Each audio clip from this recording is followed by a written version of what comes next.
Hey there, welcome to another episode of Career Retrospectives right here on the Super Review Show Network. I am joined by my two incredible, super awesome, incredible friends, Kyle and Mike. What's going on, guys? What's up, guys? Oh, what up, man? Yo, we're back in business. Episode number 88 of Career Retrospectives coming at you right now, Woo. y'all. Um, Been a long time Yes. coming, right? Only 22 Yeah. more till 100, bro. Or I think my math might be off a little bit. Whatever. I don't know. No, Post but eclipse, we're feeling good after the eclipse. oh yeah, happy Eclipse Day. We're recording this on the actual April 8th, 2024, the Eclipse Day. But speaking of Eclipse and Heaven and Hell, today we're talking about some 41's Heaven and Hell, their most recent and last release from some 41. Yes, their actual like last ever album that they're ever going to release ever. So as far as we know, I mean that's just me, but we'll have to go into that a little bit. Um, since Kyle is our pop punk expert, I'm gonna let him go first. This was just going to this album, buddy. What do you got for Sum 41's final album, Heaven and Hell? yeah, so I mean, when I found out that Sum 41 was breaking up, I was pretty upset about it. I'm glad to be seeing them on the last tour. Was glad that they were putting out one final album, and I was hoping that they were going to put out, we're going to go out on a high note. We're going to put out the best album we possibly could. And I'll get into it more, but I don't think that's the case here. What we got here is kind of a mixed bag. The whole idea was a double album to show like the pop punk side of the band for the first album, and then the more heavy, almost like borderline metal parts of the band on the second half. I kind of found myself wishing that they released this as two separate albums, like maybe spread across like 2, 3 months apart, because it feels disjointed throughout. I mean, like there are times the first part ends, which, when you have like the CD version, it's two different discs, or like the vinyl, it makes a little more sense. But when you're listening on like streaming or listening to it all the way through as kind of like one body of work, it's a little bit disjointed in that way. But really, what I found myself thinking, and I'm going to get into it song by song, was if this is the way that they were going, I'm kind of happy that they're calling it a day. And that's not to say this is a bad album because I don't think it is. So I'm going to sound harsher talking about these songs than what my final score is going to be. But I found that there was a bit of uh, not kind of a lack of creativity throughout this entire record. Um, Honestly, this is probably my least favorite in terms of lyrics. It's probably about mid for their albums in general, I would say, but lyrically, I think this is the weakest album as a whole. So I'll get that critique out of the way so I don't have to keep harping on it. Um, so I mean, we'll start with the pop punk side. I mean, Waiting on a Twist of Fate, it's one of the top three. Top three for me on this record. It's a straight 10 out of 10. This is what I was hoping for from this album. This is a song that it's a good blend of their pop punk stuff, but also has a bit of that little metal element to it. It has a great guitar solo. The verses are different. It's not just verse one, verse two. It actually has distinct parts to it. It has a bridge, solo, fantastic song. What a way to kick off the album. Then we go into Landmines, which chorus is huge. Arguably the best chorus of the record, catchiest one. But where it falls apart for me is the post chorus. I've always thought like using woes and ohs are it comes off a bit like they didn't know where to bring it, how to transition back into a verse from there. Kind of brought that down to me to like a 9. I love the rest of it. I gotta point out the drum fills in this song though. They are the best drum fills on the album. Totally kick ass. And then we get to I Can't Wait, which actually grew on me a lot to being one of my top three. Another 10 out of 10 here. It's an extremely fun song, very reminiscent of like All Killer No Filler or like Does This Look Infected days. And those are, I'm a big fan of pop punk Sum 41. So that really hit the nail on the head for me there. And here's where we start to go downhill. Time Won't Wait. This is my first inkling that things were kind of not right. This song, Mike, I don't know if you know the song, but JT will know what I'm talking about. This song is a copy and paste of the song Bloody Valentine by Machine Gun Kelly. I was The thinking the verses same thing. are identical nearly. The lyrics are so like cliche and contrived on this one. The chorus also reminds me of Get Up by Shinedown. And here's where like the lack of creativity started to kind of like hit me that, huh, this is starting to sound like other artists. Also, at this point in the album, I'm realizing that this band just really loves waiting, apparently. I mean, three of the first four songs have wait in the title or wait. They have one of Uh, their biggest songs is Still Waiting. And then lyric, uh, we'll get to it later in the album, but he literally uses Time Won't Wait in another lyric down the line. So, I mean, this one was like a 7. It was don't forget, very, maybe we're all to blame as yeah, well. yes, that gets used Yeah. throughout too. I'll get to it, Mike. Don't you worry. Then we get to another lyrically cliched song in Future Primitive, which this is a more like fast punk version of that, though. I mean, the lyrics in this one talking about social diseases and letting go, and I'm like, dude, you use these lyrics all the time at this point. Uh, and the chorus melody feels like the millionth time that he's used the same melody. Overall, I had to knock it for that. You know, here's where he talks about we're all to blame again. So that one has a cool solo in it though. It's like a 6. It's fine.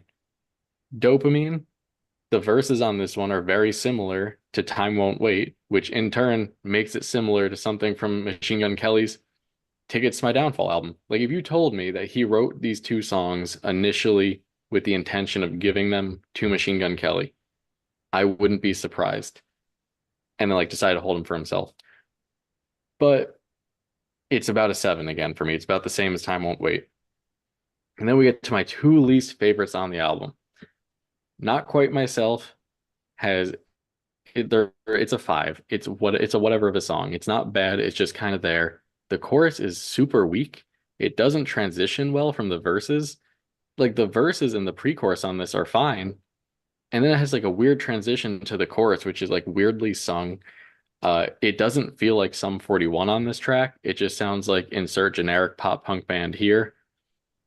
And then you go to Bad Mistake, which this is just You're Gonna Go Far Kid by The Offspring. It's copy and paste for almost the entirety of the song to the point where everyone I showed this song to had the exact same thought instantaneously, even people that are not Offspring fans. Uh, the song itself is fine, but I can't overlook that it's literally just another band's song almost with different lyrics. I think it's to Johnny Libertine, which sounds like it's right off Underclass Hero, my personal favorite Sum 41 album. I love this song. I wish it was a little bit longer. It's super catchy. I know Mike's probably is my least favorite. uh, but it's like a 9. It also, though, just gives me the vibes of Saint Jimmy by Green Day. Same kind of feel to the song. So here we are again, still only in the first half of this album, where I'm like, this all feels like other bands' ideas and music or reusing of their own stuff. And then you go into Radio Silence, which sounds strikingly like Catching Fire, the closing track from their last album. Also, Walking Disaster from Underclass Hero That too. too. Yeah, I can see that The one intro too. melody. But this, it's a 9. I really like the song. I do have to dock that point though because of sounding like other songs. But had those songs not existed, this would be a really good song. Uh, it's a token emotional song to end the first part of the album. It's a good way to end a pop punk side of the record. And then you go into I'm not even going to attempt to say this. I'm not Italian or Latin, whatever we're going into here, but Oh my god. we Uh, I can't rate this. It's just an intro to Rise Up. It's fine for what it is. But this goes into another issue I have in that I feel like the metal side of it seems to be the fan favorite. To me, though, I feel like this is where a lot of the ideas didn't hit that well. I mean, you have aside here 10 tracks, one being an intro, the other being a cover. But I mean, we got Rise Up. So it's an 8. It's a good song, but I really hate the line, like the sun, it's time that I rise up. Oh, awful. Good chorus though. It's fine.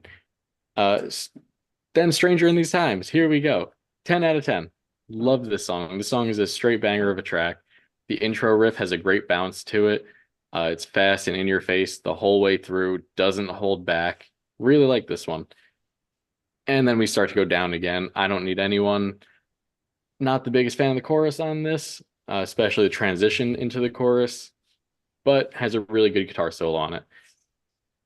Over the Edge, intro riff here is nearly identical to House of Wolves by Bring Me the Horizon. Intro riff, almost the same. It's cool. Standard generic song, I guess. Breakdown in it is interesting. I feel like we don't get a lot of those from Sum 41, so it's cool to hear. House of Liars, got a 7 on this one. Had a cool lead guitar melody on it. The rest of the song is just pretty all right.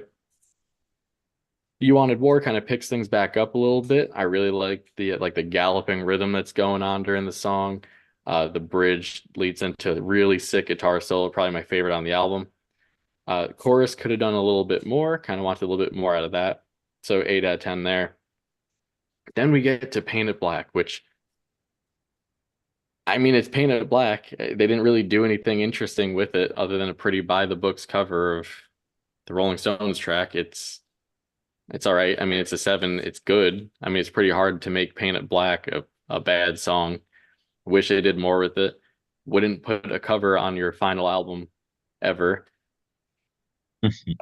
It's All Me. This is an 8, but again, he's using the Time Won't Wait lyric here. Probably could have gotten away from that. The guitar solo on this one sounds directly lifted off of the Metallica's Black album. Many of the solos on here sound like that. If you told me Kirk Hammett played half these solos, I'd be like, yeah, that tracks with the amount of wah pedal being used here. But this one in particular sounds directly lifted off that. And then we get to How the End Begins, which I think he said it best himself in that first line of the track, where he says, "Sometimes I wonder if I have enough to say." And I think that if this album lyrically or even creatively is any indication of it, maybe he doesn't. Maybe it's time that Sum 41 ran its course, and maybe they realized that. It's a fitting end to the album. It's about a 7 out of 10 of a song. So I mean, overall, I think Sum 41 ended their career on an okay note. I think it could have been better. I think that you would have had an incredible album here if you condensed the 2 parts into one. Because if I'm going to be honest, they're not that different enough in sound. Like, they're not as different as I was expecting the 2 halves to be, that I think that it really warrants a double album like that. It definitely could have taken the top songs from both sides and made a really good swan song to end their career on. Do I like the album? Absolutely. I think it's a fine album. Is it what I wanted it to be? No, I wish it was a little bit more. As a whole, I'm going 7.5 on it. All righty. You heard it here first from Kyle, from Sum 41's Heaven. I'm gonna go next because I have a lot more to say on this as well, truthfully. I just want to plug something as well. If you have not listened to or watched our career discography breakdown for Sum 41, please do. We did a year or 2 ago. I forget when we did it, but it was broke down their whole career, all their whole catalog of albums. And if you want to just hear the rest of our thoughts on that, please check that out as well. But Heaven and Hell, it's funny. When I first looked at the track listing before I even listened to anything, I was like, 20 songs. Well, I mean, at first I was like, all right, it's gonna be an hour long probably, and I was right. It was just under an hour, it's 55 minutes. I I didn't fully see, it took me a couple. I'm a little sick, forgive me. It took me a few listens through to fully understand that the heaven is the punk side and the hell is the metal side. It took me a little bit of time to get through it fully, because it's a lot of songs. Yes, some of them are shorter than others. Some of them are like a minute and a half long, whatever. But at the same time, I'm thinking to myself, this is an album of 20 songs, and I to Kyle's point even more, just to echo what he said, if they were to kind of mesh the two into a if this was not a if this was not a double album and more just one album with just the best tracks from both the heaven and the hell side, I feel like you would have something really special here as your last album. I would not have put Painted Black by the Rolling Stones and or a cover in general. I think the heaven side has more weight to it than the hell side personally, but that's me. But anyways, I'm gonna get into it track by track. So this album does start off with a bang with Waiting on a Twist of Fate. This is a great song. Just an incredible opener. I was like, all right, this is kind of where I was like, I'm excited for it's the last Sum 41 album. We're getting into it. Let's do it. And then we get a great Kickstarter to the album. Landmines. You know, it's kind of and as I don't want to say this like too much. I don't want to repeat myself, but a lot of this album is just like very much so, very much so like albums the songs kind of like have a similar like feel to them throughout each one. Like I mean, whereas like it's your standard 741 song, your standard 741 song, and you're to I could not pinpoint all of the comparisons that Kyle made, but for Time Won't Wait, I could hear Machine Gun Kelly in my head. I just could. It was just the truth. I could hear him in there. I was like, oh, this is that song. Like the moment those drums kicked in, I was like, wow, okay. It's strikingly similar. It's crazy. I almost didn't. What's sad is it's Yeah. not even Machine Gun Kelly making that kind of sound. It's more like Machine Gun Kelly doing an impersonation of Blink-182, but poorly and in a repetitive, catchy, poppy kind of way, like repeating the same vocal line over and over again. Yeah. That sounded like. So it's like Machine Gun Kelly didn't even coin the sound, but it sounds like it's being done in his style of how he would do punk rock, which is it's like Well, I know. Mike, I don't know if Yeah. you've heard the song Bloody Valentine. It's legitimately not just vocally, it is instrumentally nearly identical. It's frightening. Structure-wise, like everything about it is. That's the first thing I saw when I heard the song. I said, "This is Bloody Valentine by Machine Gun Kelly." I was like, "What?" That's my first reaction to the Time Won't Wait. But I just literally and there's, I mean, you know, let me go back to my track listing. Forgive me. I Can't Wait. Time Won't Wait. And you're right. You are right though. He does like the word "wait" a lot in his songs. Um, Future Primitive. And then once you get down like to actually Dopamine, I really liked. Dopamine actually I enjoyed quite a bit more than I initially did. It took a couple listens over, but like, all right, that's one of a good standout track for me. But then the last four tracks on the Heaven side of the double album for Heaven and Hell was Not Quite Myself, Bad Mistake, Johnny Libertine, and Radio Silence. I mean, they're not bad songs. They're just kind of like repetitive, and some are really like Johnny Libertine is a minute and 35 seconds. That's like most pop songs today. I mean, they're like a minute and a half, 2 minutes tops now. It's crazy. So I don't know. The first half of Heaven is very strong in my opinion. From Waiting on a Twist of Fate down to Dopamine, but when you get down to those last couple of tracks, it kind of like peters off. Not a lot. It's not bad. It's not bad, but it's just not what I expected it to be going into their last record. And then that's how so the last four tracks were like they were good. They just weren't like hold up a candle to the first half of the record, in my opinion. Then you get down to Hell with like the more heavier metal side of things. I'm gonna try and say it.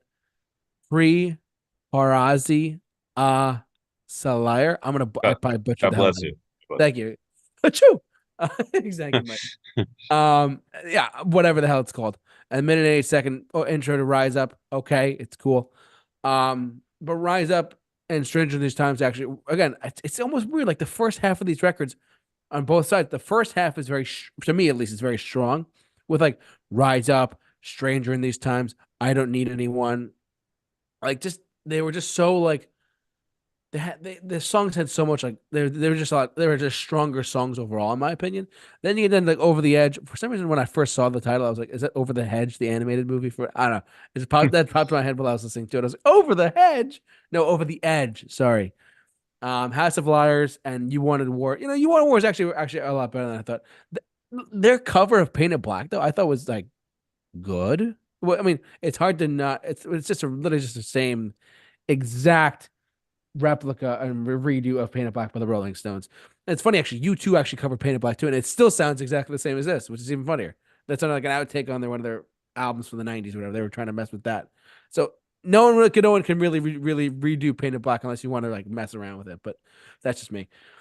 It's all me and how the end begins.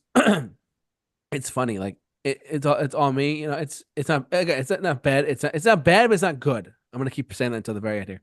But and how the end begins. By the time I was done listening to this, I really started to think, you know what?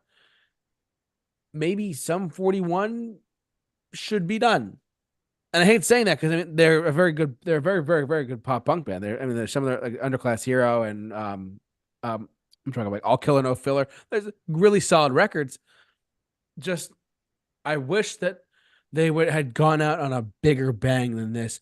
And you could have made this easily like it's 20 songs. You could have made it at least 18 where it's like, or like 12 or whatever and make it like 6 and 6 and just shorten it down a little bit because I feel like some of these tracks like where it's like a minute and 35 seconds or the minute long intro to Rise Up, you know. Those things probably could have been in my opinion like taken out a little bit and then you would have had a really strong cohesive one album where the first side of it is heaven and then the second side is hell. I just don't know like I feel like not every band goes through this, but when they do, I guess you get an album like this, where it's like you just think they're running out of ideas to write about things. You start to think like, all right, well, maybe they're done for now. I mean, to me, this is it's not a bad record whatsoever. I still like it. I will take one of the things I said in my listening to it again on my way home today. I was like, you know what? Maybe if you were to take the best tracks from these, both Heaven and Hell, both sides, you would have a really just solid bunch of like probably 10 or maybe 10 songs. And you can throw this into a greatest hits playlist or go throw them into a playlist and you'll be happy with those. But as a collection of songs, as a double album from back to back, from front to back, it just doesn't hold up as much as I thought it would. And but it's not a bad record at all. I don't think it's a very bad record. I just think that Sum 41 is calling it quits because I feel like they might be just done create from a creative standpoint as well. Truthfully, I mean, because I don't remember forgive me. Kyle said things more to a T with the references like, oh, this one sounds like this one. This one sounds like Saint Jimmy or The Offspring or Green Day or Blink-182 or MGK. But at the same exact time, I feel like they have. I think they've run their course, and I think they realize it making this record too. I mean, I just think that I think they know. You know, we've said what we wanted to say, and I think we're done for now. And I think for now is good. If they want to come back in 10 years, so be it. But you know, we'll have to see, of course.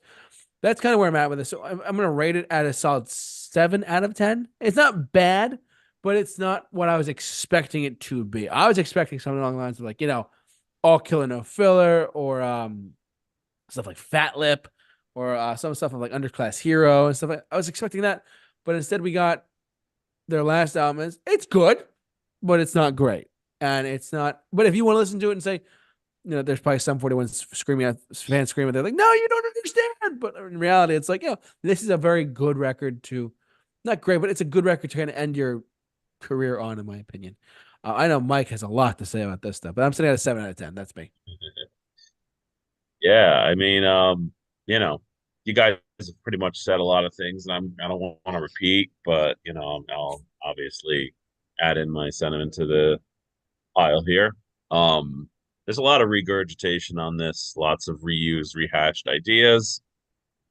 You know, over leaning on the pop punk style at times in that first offering, and like I get it. You have a heaven side, you got your pop punk side, you have your hell side, which I thought, like just like Kyle said, was going to be more of like a risk taking metal side.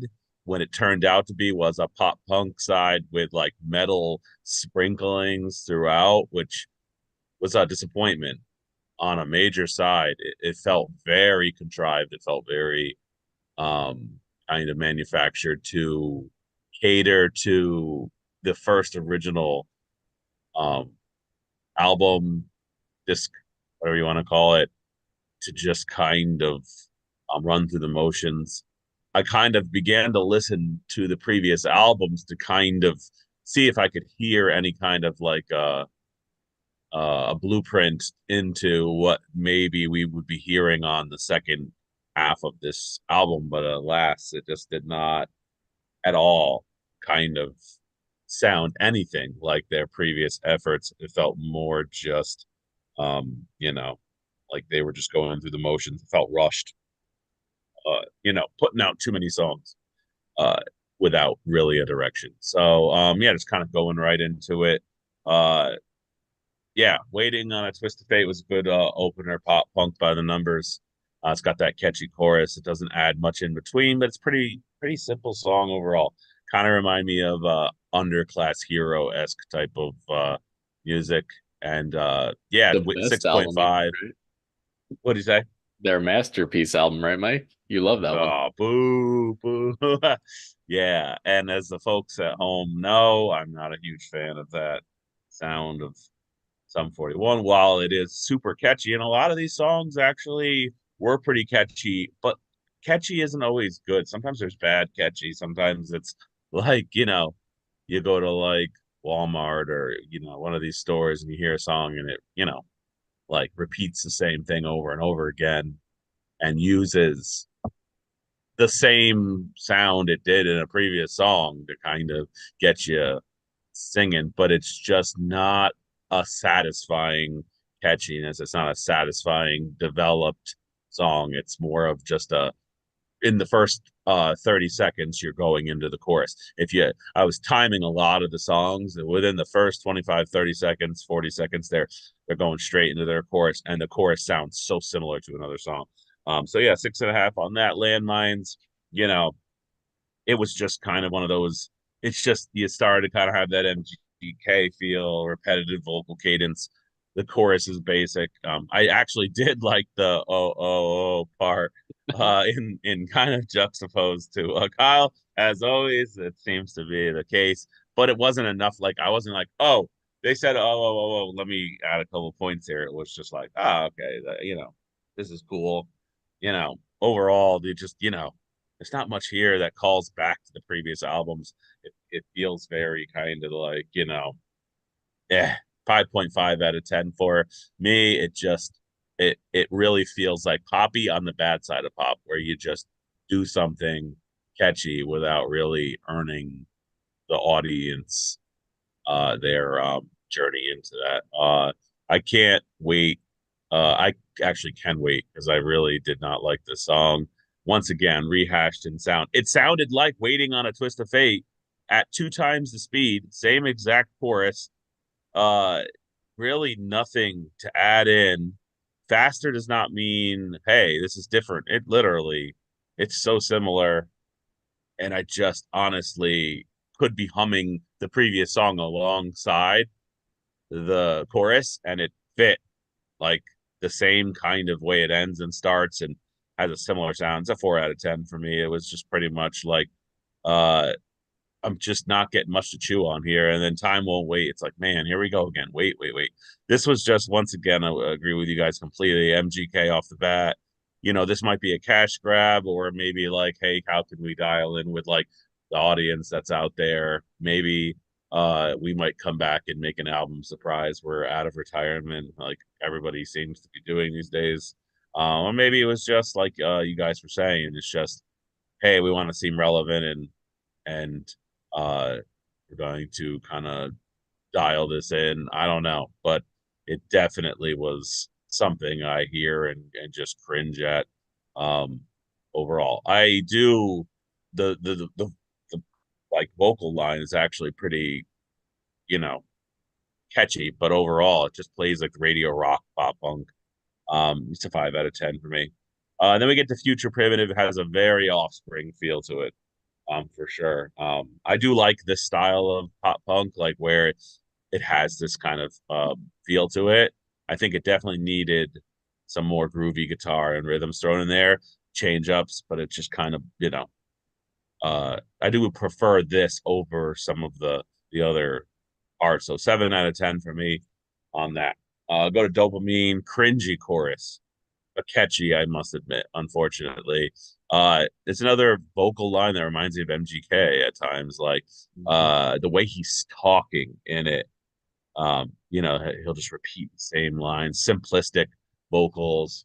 Um, but that one did get stuck in my head, and I was annoyed that it did because I was just like, the line is so cringe that dopamine, you don't mean anything, like, 6 out of 10 for me on that. Yeah, I mean, not quite myself. Oh, those vocals that kick in at the beginning of that, and he's just like, Right? yeah. I was just like my face was just being blown off in a bad way, not a good way. And I was just like, ugh.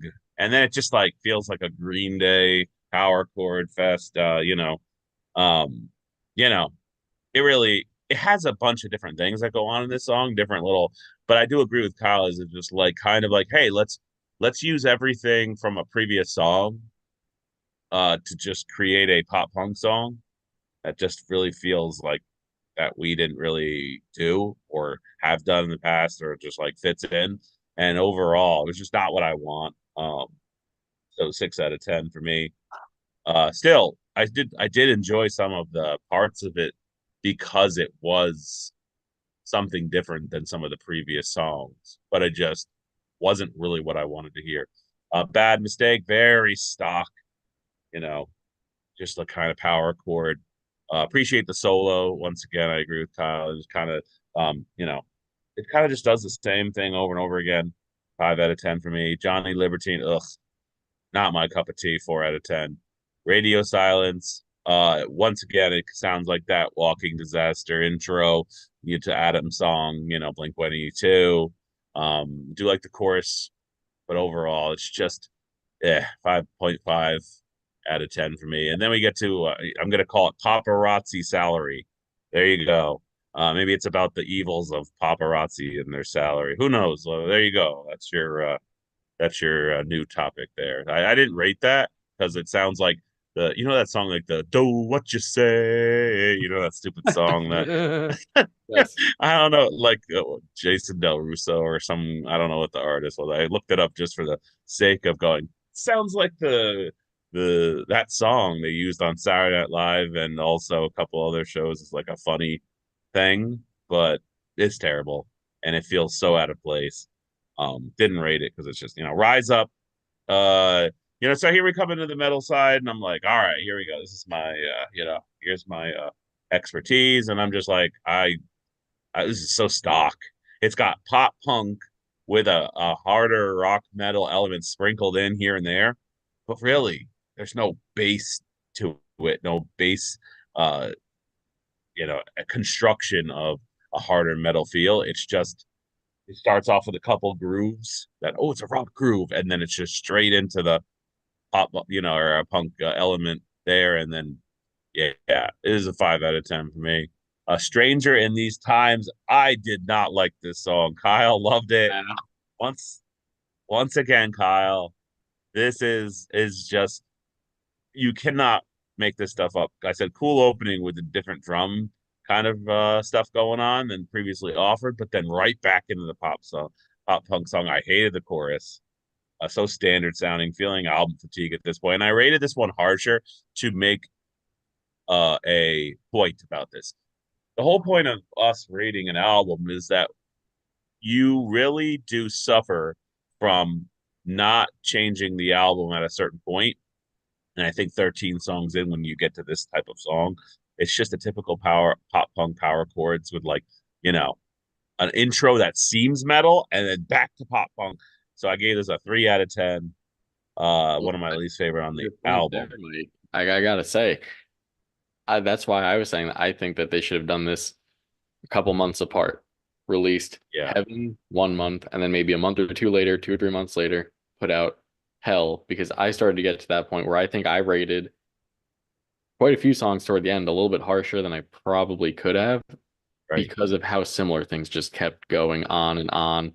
And the melodies, specifically on the Hell part, and I don't think I said this, a lot of the melodies on this part are just feel like they're reused from 13 Voices and Order and Decline. Hmm. Yeah. And while I really like 13 Voices, I couldn't hear the underneath um kind of melody intricacies that were added in underneath some of the rhythms. So, but I do agree, it definitely feels like it's missing the note. I don't need anyone. I actually like this one, probably one of the best on the album. I gave it a 7 out of 10, but I put a 7. You know, when we do a tier, you put it at the top of the sevens. Um, I really felt like I love that cool opening bass line. And then you have some of those 2000s new metal kind of riffs, like almost sounds like something from like Godsmack or something like that. And like while I'm not like waving the banner of like, hey, I love that era of music and I'm willing to beat anybody up who like opposes it. At this point in the album, when I heard this, it was so different that I was just like, okay, cool. Like something that actually isn't just a disguised pop punk song with some metal drumming or like a bass line. It was actually a song that had a complete construction of a song that seemed to be developed in the vein of more like new metal kind of sounding Godsmack Disturbed esque type of thing going on. Nice break from the usual offering. So yeah, nothing special, but I enjoyed the bass sitting alone and doing some cool different things. Musical nature that they were kind of uh summoning here. So yeah, 7 out of 10 for me on that one. Then we get to Over the Edge. I like the synths underneath. I am getting the Bring Me the Horizon, as I wrote in my notes. You already brought that to light there, Kyle, and it gives it a little more darker feel, but it's got like overall, it's got some of those Bring Me the Horizon feel. It just catchy chorus, but overall, like it's not anything special. 6 out of 10. House of Liars. That's why I really did not like this one. 4 out of 10 really starts to sound like Bring Me the Horizon, but mixed with like boring elements that just don't belong in the Sum 41 album. You Want a War? I actually really liked this. It was on the higher end. I'd probably give it a 7 out of 10. And really like the thrashy, hard rocking riffing, that galloping thing you were talking about, Kyle. Right in my notes. It's amazing how someone can be right in sync with your thought. Change it up, drumming, not the pop punk feeling. Chorus is pretty good. I just wanted more, which could have really elevated it to a high rating. Solo is off at first, but then it just like solo is like you said, it's got that kind of like, Metallica Slayer-esque type of like the solo sounds crazy, almost like it's not in sync with the song, or like not in sync, but like um it doesn't know where it wants to go. And then eventually it really just like really takes off. So yeah, I'll give that a 7 out of 10. Painted Black, I kind of sit in opposition to you guys that I felt Derek does not have the voice for this song. He does not have the rawness that this song needs. The guitars and the just lack the raw feeling. They're very polished in reference to a song from the Rolling Stones of this era where everything kind of has like that raw, you know, less polished feel. Overall, this is a 4 out of 10 for me. I felt like I heard 1,000 Painted Black covers that I would rather hear than this one.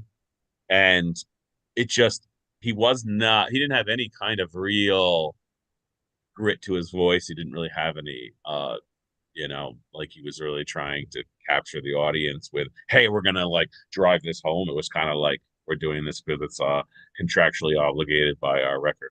I don't know. Which it would be hilarious if that was like came up in an interview. Oh, our record label told us to do it or something. I don't know. But It's All Me just sounds really similar to the others. Yawn, 4 out of 10. How the End Begins. This remind me of a Linkin Park song. What's the song?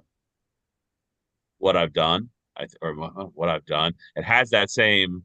Uh, yeah. You literally, if you listen to What I've Done, it has that melody in there a little bit.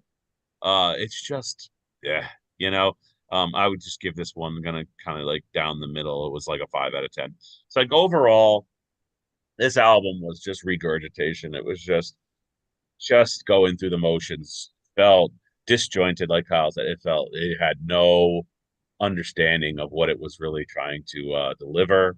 Rarely did it take a turn toward anything interesting, but mostly predictable. Nods to similar other bands, MGK, other artists, but it doesn't like know how to mix those all together, um, and make it something of their own or just a nod to the other artists. The metal elements were lame. Like Kyle said, I would have loved to hear something risky, something outrageous and really in your face, but comes off just like, it's like rolling a turd in sugar. So overall, the album is a step in the wrong direction. I feel I love 13 Voices. I was listening back to Order Decline, and while I still feel, about it, I felt it at least didn't tread on the same ground as this album continued to do song after song after song. It beats you over to death with the pop punk elements, and then it lies to you about the metal elements. So overall, it's a 5.5 out of 10. It's just kind of it has some catchy stuff to it. I wouldn't necessarily say I'm never listening to it again, but if it was playing, I would be skipping around or just feeling like I'm listening to the same song over and over again. And it just definitely did not have the development I wanted it to. Well, you heard it here first. So, cost sitting at 7.5. I'm sitting about a 7. Mike is sitting about you said a 5.5 or a 5? 5.5. I'm the villain. Oh, so Mike. So no, I knew you were the villain. I was very rating for a 7. So 5.5 from Mike. Yeah, 5 below. Yeah, yep. But yeah, ultimately, I mean, this was it's their last album for now. I think I feel like they might be back at some point, but who knows? We'll have to wait and see, of course, as time goes on. But well, we'll see. I know Kyle's seen them later this year, on their final tour. So we will. You too. Yeah, you have to report back to us about how it was. Or I might see if I can grab a ticket with you. I'm not sure yet. We'll have to see. We want to thank you all for watching and listening. However, you enjoyed us tonight. So ultimately, kind of a mediocre album for the most part. For some point, I want to go off on. But what do you guys have to say about that? Say out there. Please jump down in the comment section below of this video. Share your thoughts and follow us on our social media page as well. Simply at the Super Review Show. Kyle, Q&A podcast is chugging along, right? Yep, still going. Spotify, Apple, Google, wherever you get your podcasts. Yes, the Q&A podcast, a fantastic job over there. Please check them out. But yeah, thanks so much for watching, everyone. And so for all of us here at the Super Review Show, stay safe, take care, and be awesome.